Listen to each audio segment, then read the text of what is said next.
Je suis Pauline Perrin, travailleuse sociale à la CAF sur l'antenne de Saintes et je suis en poste depuis juillet 2022. Moi, je suis Virginie Carman, je suis donc travailleuse sociale sur l'antenne de Rochefort et je suis en poste depuis octobre 2020.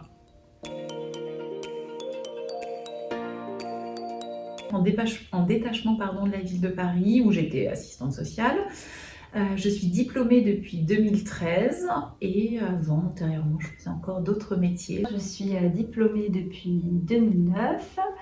J'ai travaillé essentiellement auprès de familles migrantes, demandeurs d'asile ou de jeunes mineurs étrangers. J'ai postulé à la CAF afin de me rapprocher des missions liées à ma formation et de me rapprocher aussi du travail auprès des familles. Moi, en fait, c'était dans le cadre d'un souhait de départ de Paris, donc trouver un poste qui me convienne avec des missions adéquates par rapport à ma formation et aussi voir autre chose que de la polyvalence en étant peut-être sur un public un petit peu plus ciblé et différent de ce que j'ai pu connaître sur Paris.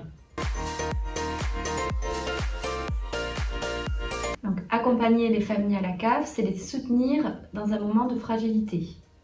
Par exemple, on prend la globalité de la situation d'une personne et on voit en fait là où il y a besoin d'appui, d'étayage pour essayer de trouver des solutions aux problèmes. Ça peut être travailler sur le budget, ça peut être une problématique de logement, ça peut être une problématique en lien avec la parentalité suite à la séparation et ou au décès. C'est vraiment au cas par cas. Notre accompagnement est différent en fonction des familles qui viennent à nous. Mon métier en 2 mots, le soutien Et l'écoute, l'accompagnement, la valorisation de projet. Mes motivations sont le partage Les valeurs humaines. et les rencontres. Je suis sûre de ma liaison. Une journée réussie pour moi, c'est une journée où mon téléphone ne sonne pas.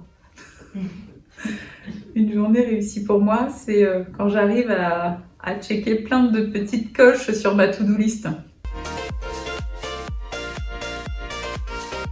Mon avenir professionnel à la CAF, ce serait poursuivre les actions déjà en cours, pouvoir les mener correctement dans de bonnes conditions, rester aussi autonome et avoir cette liberté d'action qu'on a actuellement dans l'intérêt des familles que l'on accompagne, c'est-à-dire être en capacité d'aller en rendez-vous, en visite à domicile et d'avoir un accès simplifié aux familles. Pouvoir continuer à accompagner les familles sur le terrain, c'est-à-dire à leur domicile ou dans des lieux de rencontre sur l'ensemble du territoire.